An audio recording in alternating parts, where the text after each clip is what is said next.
gotta focus on yourself, on your faith, on your dreams, on your mind, on your health, yeah. You gotta work, never tell, keep your head down, find what you love and excel, yeah. Push and pull. Hello everyone, whether it's morning, afternoon, or evening, wherever you are. Today we're talking about the Xiaomi Mi 17 Ultra. What really caught my attention this time was the phone's true optical zoom. So I picked one up right after launch. The unit I bought is in starry green. A quick shout out to my tech partner from China for sharing this video. A big thank you for making this possible. Hey everyone, it's Maiky from Maiky. If you love staying updated with the latest gadgets, make sure to subscribe and hit the notification bell so you never miss out on our exciting tech content. Before making the purchase, I actually went to see this color in person. At first glance, the texture looked pretty nice, so I decided to go with it. The back panel is sprinkled with tiny sparkling particles, giving it a subtle shimmer when light hits it from different angles. But after using it for about 10 days, I have to admit, this high saturation green starts to feel a bit tiring on the eyes. I'm curious how many of you feel the same way. Honestly, I kind of regret not choosing white instead. Classic black or white is almost always the safest option. This time around, the Mi 17 Ultra is back to a flat display, and it's definitely a quality screen. Sure, my favorite 3D curve design is gone, but I'll gladly take a flat panel over those awkward micro-curved screens any day.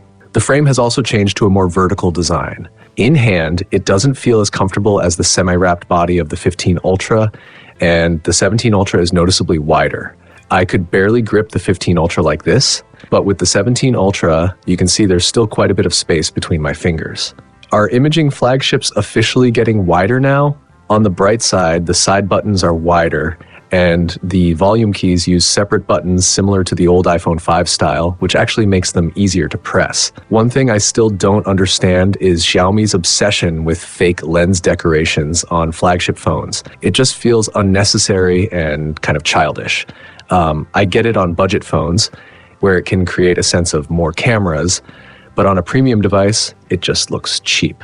I really hope Xiaomi drops this idea and takes notes from brands that are simplifying their camera module designs. Also, the fiberglass back on the 17 Ultra feels way too soft and thin. It comes across as plasticky and lacks that solid premium feel. Compared to the frosted glass on the iPhone or even the standard Xiaomi 17, it just doesn't feel as refined. The camera bump on the 17 Ultra is slightly taller than on the 15 Ultra, though the overall module is smaller. However, because the ultra-wide lens sits closer to the bottom edge this time, it's actually easier to accidentally get your fingers in the frame. The older 15 Ultra doesn't really have this issue. With the 17 Ultra, Xiaomi decided to go back to basics. Real optical zoom. They're not the first to try this. Sony attempted something similar years ago, but the tiny sensor and poor image quality completely killed my confidence in optical zoom on such slim phones. With so little internal space, balancing lens quality, sensor size, and stabilization is incredibly difficult. Because of that, my expectations were pretty modest at first. I just hoped the 17 Ultra wouldn't look much worse than the 15 Ultra. As soon as I got the phone, I started shooting extensively in real-world conditions. Over the past 2 weeks, I've received several firmware updates, and the final results honestly surprised me. The image quality of the 17 Ultra is almost on par with the 15 Ultra. If you're into photography, you've probably heard this saying, even a cheap prime lens can outperform a much more expensive zoom lens. In other words, a simple fixed lens can sometimes deliver better quality than a complex zoom that costs several times more. Yet here, the 17 Ultra's telephoto resolution isn't much different from the 15 Ultra's prime lens. Xiaomi even dialed back sharpening and AI processing this time. And that brings me to something important. A lot of people still confuse sharpening with sharpness. Many assume that a sharper looking image automatically means higher resolution. But that's not true. For example, if you look at two photos side by side, most people will pick the right one as higher resolution, even though it's just a sharpened version of the same image. Sharpening only enhances edges. It doesn't magically add real detail. Even AI enhancement simply applies post-processing to make images appear clearer, which can be misleading, and many manufacturers take advantage of this. Here's an easy way to judge true resolution. Photograph distant text. If the resolution is weak, the camera simply won't capture it properly. And AI also struggles to recreate accurate lettering. Comparing the two Ultra models at 75mm, the 17 Ultra clearly comes out ahead. That's because the 15 Ultra's mid-range sensor is relatively weak, while the 17 Ultra uses the same large 1.4-inch sensor for both mid and long zoom ranges. This results in much better overall quality. Low light performance especially sees a big improvement. The 17 Ultra delivers noticeably stronger resolution and dynamic range than its predecessor. And remember, this is true optical zoom, meaning image quality stays consistent across any focal length between 75 and 100mm. The 15 Ultra relies on digital cropping in this range, which hurts detail even more. Sharing the same sensor and lens group also brings better color consistency. In indoor shots, the 15 Ultra's mid and telephoto cameras often show very different white balance. One wall looks white, the other turns yellow. On the 17 Ultra, exposure and color stay perfectly matched. This difference becomes even more obvious at night. In tricky neon-lit scenes, the two lenses on the 15 Ultra show dramatically different colors, while the 17 Ultra's two lenses look almost identical. And honestly, that consistency alone makes a huge difference in real-world shooting. From a real-world shooting perspective, the biggest advantage of optical zoom is how smooth everything feels when you change focal lengths. Because it's using the same lens, the image doesn't suddenly shift or jump. On the 15 Ultra, whenever you switch focal lengths, you can clearly see changes in exposure and framing, and it's even more obvious when recording video. With the 17 Ultra, zooming feels much more natural and continuous, and there's no noticeable drop in image quality. Unlike the 15 Ultra, you don't get those sudden visual jumps that break the viewing experience.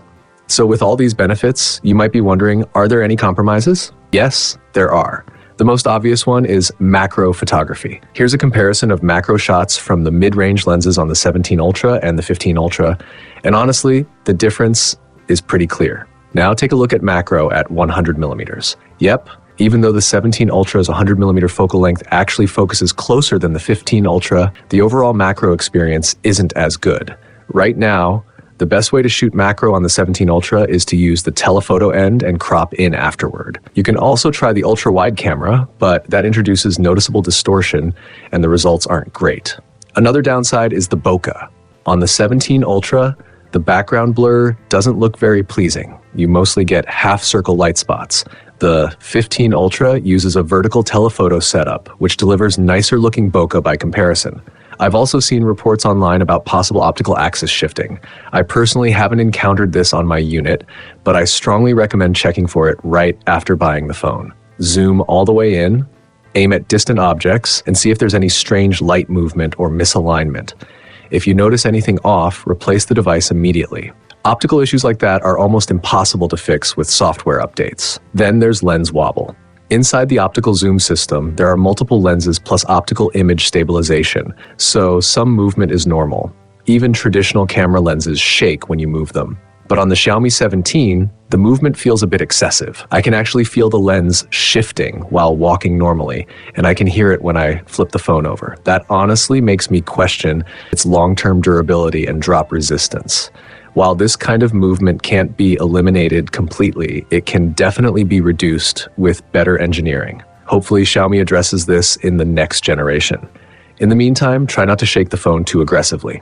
Now let's talk about what I think is the core limitation of the 17 Ultra's optical zoom. The zoom range is simply too narrow. Even on the previous generation, the difference in perspective between mid and long focal lengths wasn't huge, and this time it's even smaller. In many situations, the change in framing feels minimal, which makes the feature less practical than I expected. Even the camera's default mid-range presets don't offer much variation. From a technical standpoint, optical zoom is clearly more advanced. But if you asked me to choose right now, I'd honestly prefer a fixed focus setup with a more balanced mid and long focal length range, like what you get on phones such as the Find X8 Ultra or even the Xiaomi 14 Ultra. That said, I completely understand how difficult this is. Inside a phone's limited internal space, trying to combine optical zoom with a large sensor, high image quality, a wide aperture, and a longer zoom range is incredibly challenging. Managing even one or two of those factors well is already impressive. Looking at teardown diagrams, the 1-inch main sensor alone takes up a massive amount of space. Personally, I don't think Xiaomi needs to stick with a 1-inch sensor forever. If they switch to something closer to 1/3 of an inch, it could free up more room for telephoto zoom. Would you be willing to sacrifice a bit of main camera sensor size in exchange for a longer zoom range? I know I would. Of course, this time around, the main camera also introduces LoFIC technology, and Xiaomi has made noticeable improvements over the previous generation, especially in dynamic range during high contrast scenes. 17 Ultra handles noise better in dark areas and delivers more accurate colors. It also controls highlights much more effectively at night, and it's not just the main camera. Every focal length on the 17 Ultra offers better dynamic range than before.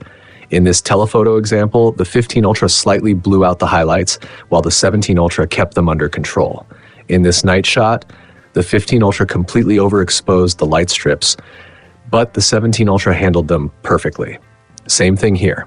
Now, to be fair, these are just a few selected scenes. In reality, the 15 Ultra still performs very well in over 90% of situations. In bright environments, its twice-cropped resolution can even outperform the 17 Ultra. It's possible that the LoFIC technology is taking up some pixel space. So to wrap everything up, compared to its predecessor, the Xiaomi 17 Ultra improves dynamic range and upgrades mid to long telephoto image quality, while dialing back sharpening and AI processing. However, the zoom range feels too limited and macro performance has taken a step backward. It's clear that the Xiaomi 17 Ultra is following a completely new technical path. But in terms of actual user experience, it doesn't deliver a dramatic upgrade over the 15 Ultra. I truly believe optical zoom is the future and represents the next big step in mobile imaging. Still, every new technology comes with growing pains, and reliability takes time to prove. I'm not here to dismiss the Xiaomi 17 Ultra. On the contrary, I respect Xiaomi for going back to core optical principles. Maybe with further advancements, we'll eventually reach a point where a single lens can handle everything on a smartphone. And honestly, that would be amazing. All right, that's it for today's video. Let me know your thoughts in the comments. If you enjoyed this, don't forget to like, comment, and subscribe to join our tech crew. Thanks for watching, and I'll see you in the next one. Bye.